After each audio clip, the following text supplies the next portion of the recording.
Supreme Court justices amidst Ghana's economic crisis. See on the appointment authority, appointee. And he also have some of the publications such as the Judicial Council. HSN no we there Accra Aden. Yeah, Alaska. I mention na mention what here for. Na mention menena yeshia was saying. Na menka say as young people you have a duty to ensure say we protect our democracy. Right. Very often no take other staff across or other places and you might think say Ghana is immune from such occurrences into me and see what Chrome has saying. I'm a catcher say nipa da sanibia no o presena no do na limiter. Like what can come. What can come? Yes. Nipa wa adibi onimua we all have our last resort. Right. Very often they do that point and people resort to violence and other stuff just to ensure say they survive. Because human being at any point in time will do anything to survive. That's right. Akwa say nsuo gata emuchokia. You can't stop water. They be beer to find it way. That's right. It's the reason why we've always been advocating say as civilized as we are and we claim that we find ourselves in a civilized political dispensation, we need to do everything to ensure say sanity will prevail. You see, mistakes are very often in Alaska. So people think that the sole protection of the country, soldier for the police for any state machinery near the protectors and man. That's right. That is the mistake that we do. You see, citizens, or my and you hold whichever government in space. It doesn't matter why away. Because the greatest security hold any government in space has to do with trust and confidence.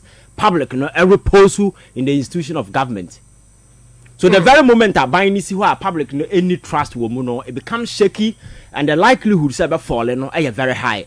So we are buying always and always you do things a bit more hold that particular trust and an institution will survive against any threat.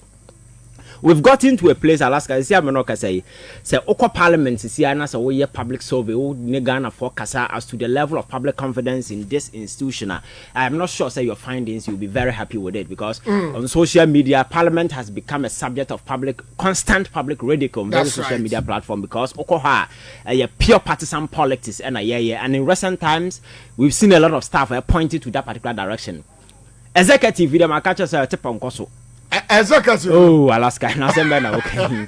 Tip on course executive na yet home because he's not there to do anything. Now, no, Madam will be every US by Nana ya new crew na okra me say okwa na okono aton ne ma bebrede ko me say wona say Ghana no okono ye de ade bi koma eye yanka Akuffo Addo na say wo tam ne say politics tuntum na ne say ka vote na de ne ko okono no oton ne ma de ko yes and I was like ade an ko ko be boy Ghana for na Akuffo Addo tam ne say politics tuntum na wa chechire na de ko edina ya probi kwa be fa na ko yeah so the last time I say ya turn am China for also on tonti Alaska alomiyazo oh Alaska and I condemn for kwana de be bomb. So Alaska executive na tip on course executive Ivan Alaska okono sanka ye tumito na nado mani ye ya kotam na sha bla police na we say what ne say eco lag bag mu kra there one man way politics tuntumpa na wachire na say mo atuna tuna back seat baby Alaska. So that is the reality, the frustration of Ghanaians, and that is the level akwa kodu enti public trust in that institution, any hobby. Because and then you cannot trust the executives to obey anything right. Look at taxes upon taxes. He levy by look at the offense in the kind of public upheavals Ghana for sorry. He never listened to anybody. It went through, and there has been a number of instances where President Akuffo jet whole lot of stuff. Serious, good. And actually, because as executive not dancing upon course, you need to understand because as president and as a government, you must always your friends reference what is happening on the ground. That's right. And show respect to the people by making Niamana air custom ever reflecting the way and manner we are with Niama. But Akuffo Addo is living in a certain fool's paradise. He's enjoying and he doesn't care about what the ordinary and the average Ghanaian is going through. Alaska, and now I'm not here.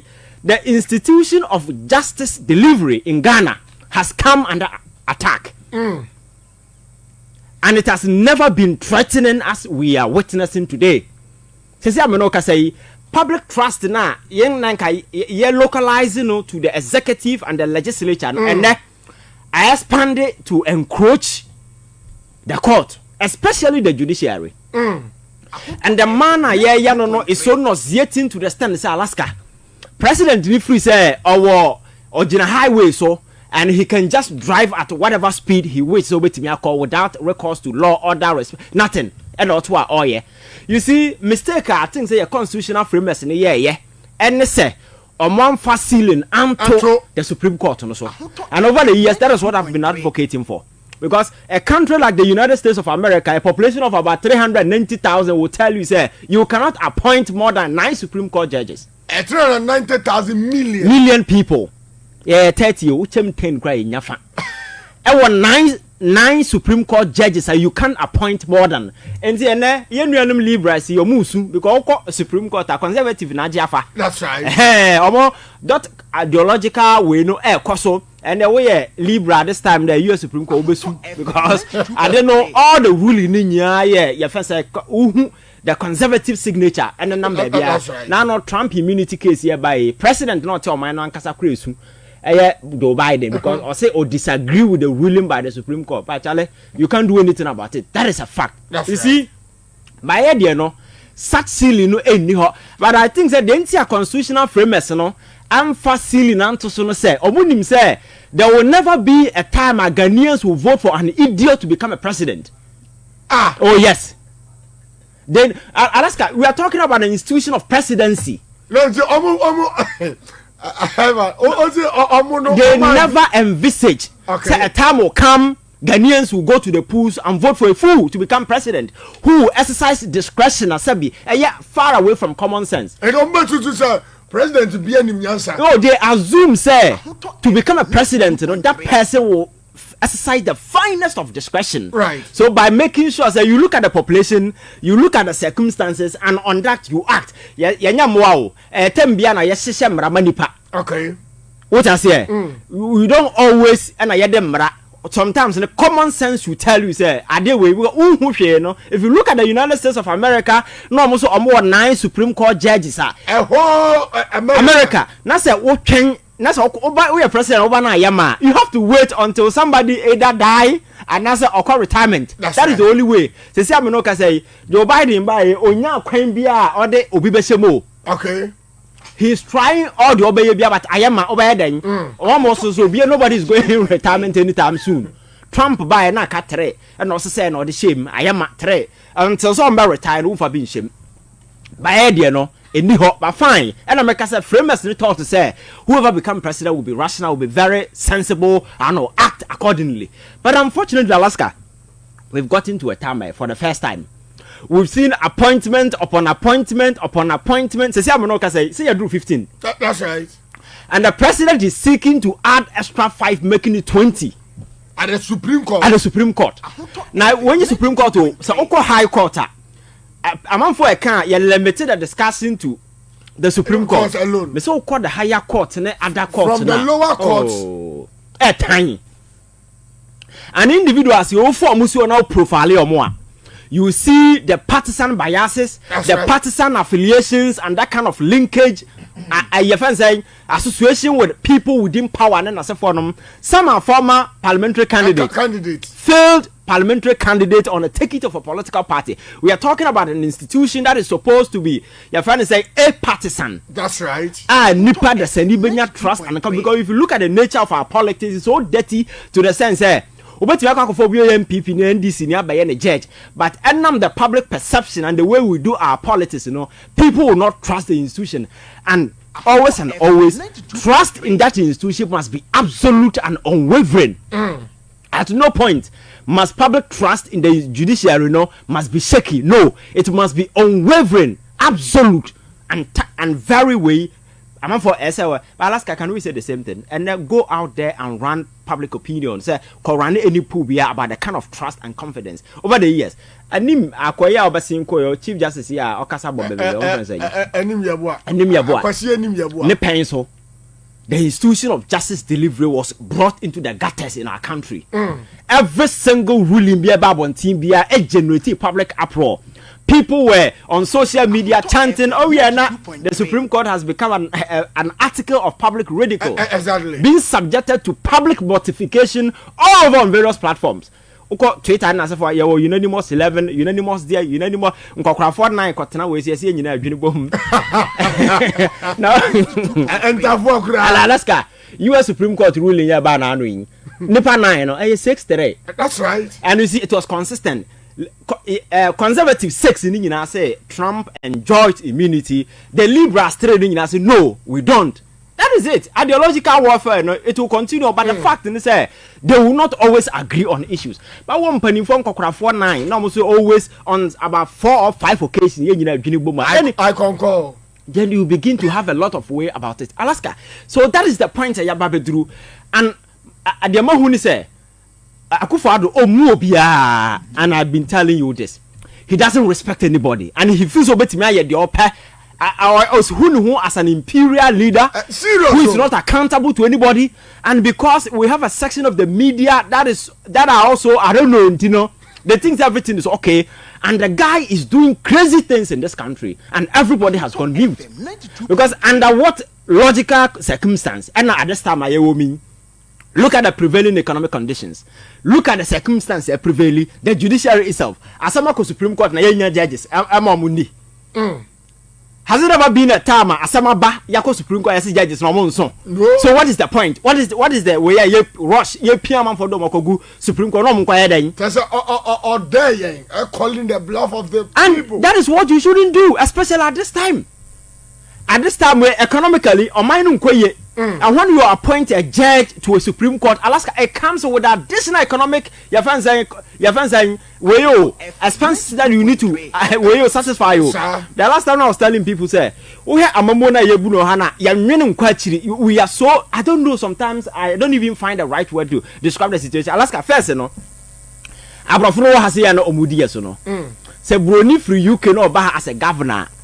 Bana wa ba nyina no onye di no odi yeso e risk no take because Abrafuro thought to say wo ba ha na wo bedi blacks no so on betimi aku any point in time. Okay. Your life is in danger, you are so wo ba ha on make sure say you will be compensated handsomely. Okay. On be ma o salary, you be allowances, you be garden boy, you be security, you be gate boy, you be ma obi obesi wo niema, you be bed allowance, hook allowance, whatever allowance. Do you know why they were doing all these things? Because coming here to look after black people was seen as a risk venture.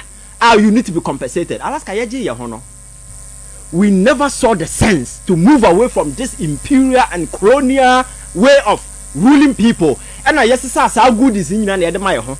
And the Obi a judge, honestly, a garden boy, or security. Away. So the cost I spending on one single judge in Alaska, it's me creating human money for every year. You are right. So some of these things, you know, and not so easy. And the president is privy to this.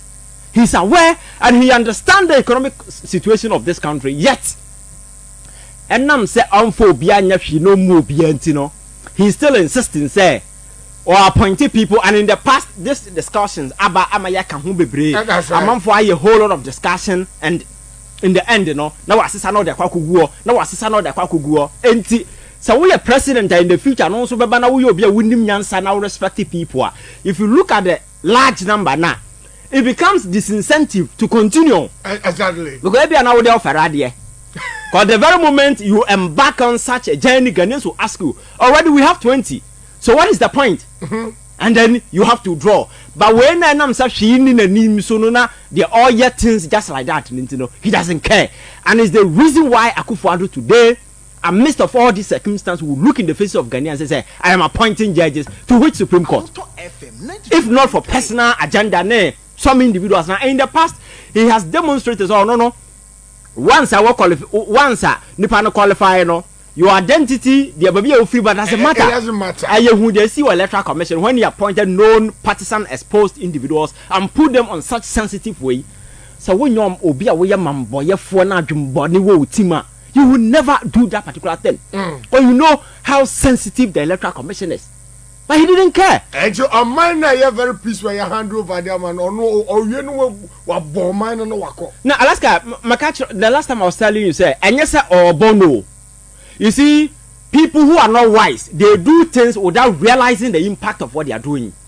People who are not wise. Yes, I don't know all you will not be aware of the possible ramifications. He doesn't even have the mind to sit down and do those things. I don't want to say nani. Oh, Alaska, now when you are being classes, a typical classes, a straightforward in classes, because I don't know why you one, why you two, why you three, Ghana for a bread, and at this point, we will be a fair idea. Can you even face Ghanaians and tell them such nonsense at this time? But I'm so fair, I don't catch him for sorry, Nana. Yes. Alaska, that is the character, and it's happened to Momentono. And the last time, that is the reason why I'm better than Hana make catch about Napo. Such a character. Say yes, or your vice. Now, what does Sorinias in the poor vice president? It insults everybody. And he has a council of elders. I'm a Makwajan, never be said. Council of elders and Krana Timo and Azam Penning for. And your Mogene. Minimum Ediana elders, no title. Yes, elders, no, I am Krana Azam Penning for. I want to find out. Because no reasonable person, what's not politics more Ghana has say, I own him Napo. No one who the way I will do our politics will sit at a council of elders and say, yeah, prove no, oh, what I'm, what prove no, quiet.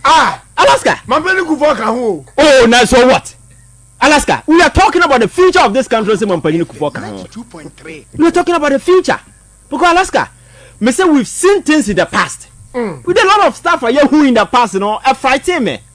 Because you see, the tendencies that Akuffo Addo has exhibited, the last thing Ghanaians should ever consider is to look at an arrogant person and arm that person with power. Come on, can't you say the greatest threat I face of mine is to arm a fool with political power. To arm a fool with power.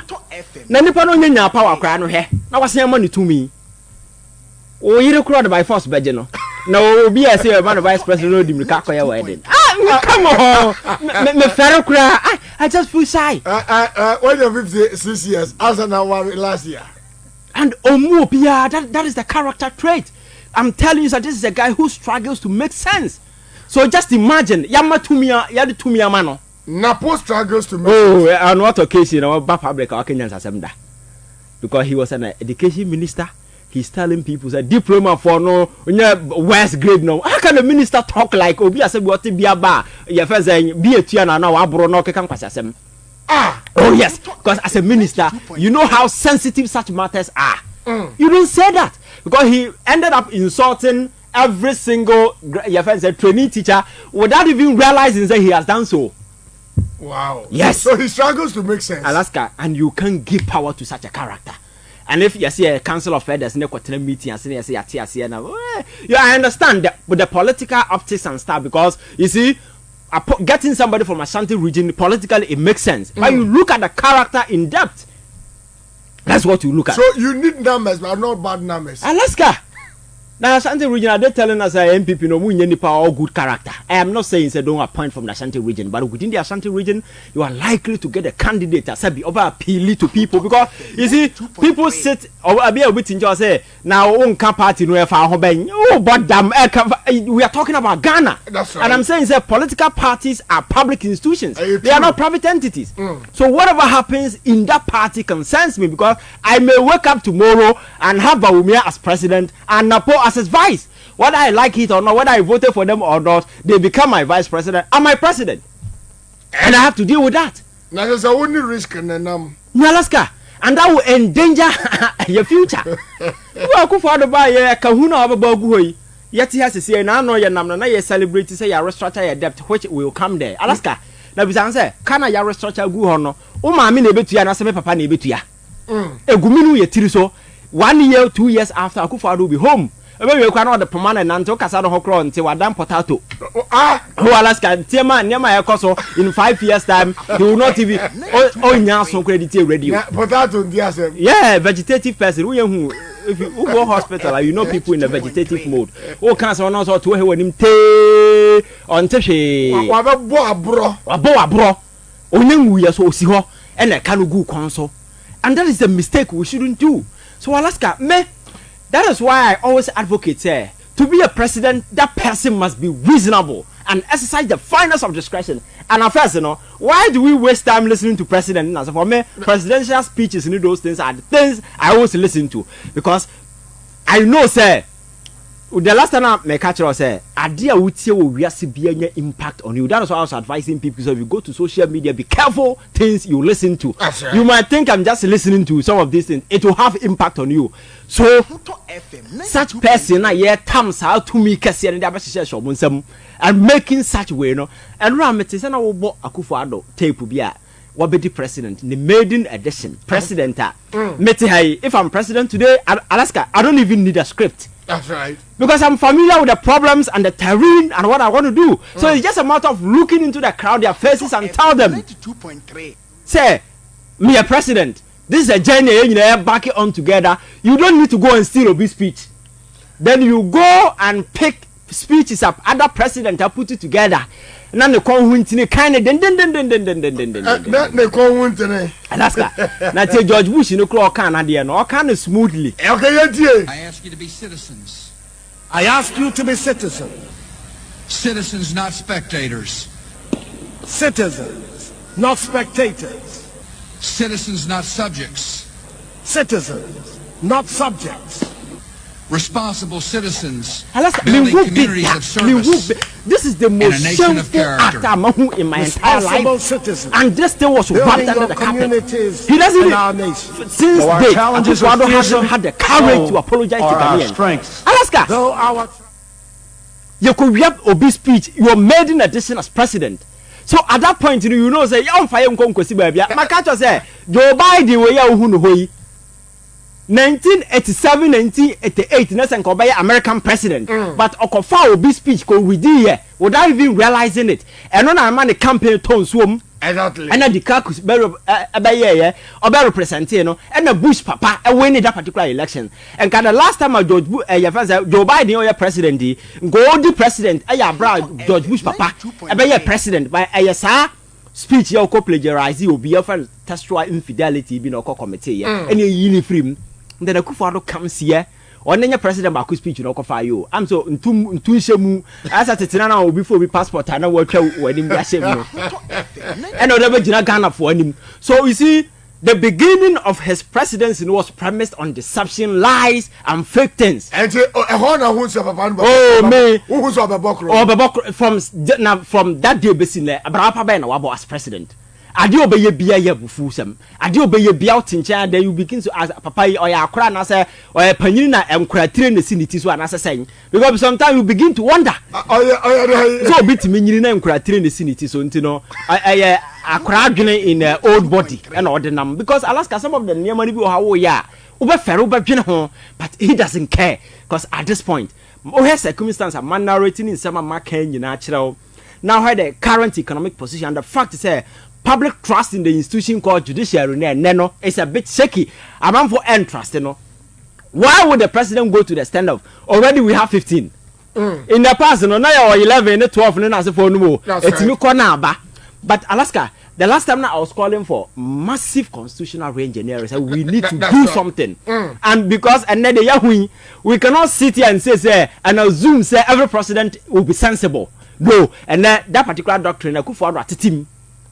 Or there is a possibility, say, in the future, Alaska. Exactly. Because my catcher said, don't be surprised one day if you go to the Flagstaff House and you find a monkey in a chair as president. Yes. Oh, Alaska. Now we've gotten to a point and then appointing you to vice president. I didn't be able to mean and then the post of vice president. I didn't be able to. So Alaska, you see, we need to strengthen our constitution. Now you're making sure that you put a cap on the Supreme Court because 10 will be okay. Even though US is 10, US is 9, 10 or maybe 7, 8, it's okay. We don't need such large numbers. And even appeals court and high court, we need to make sure that we regulate it. And yes, Alaska, an extension of the presidency. An extension of the presidency or the executive arm. That's and right. you see, always, because of the overriding executive authority, you will always have the executive overstretching the arm into the eyes of the judiciary. Exactly. And they will poke and influence them. And things will get worse.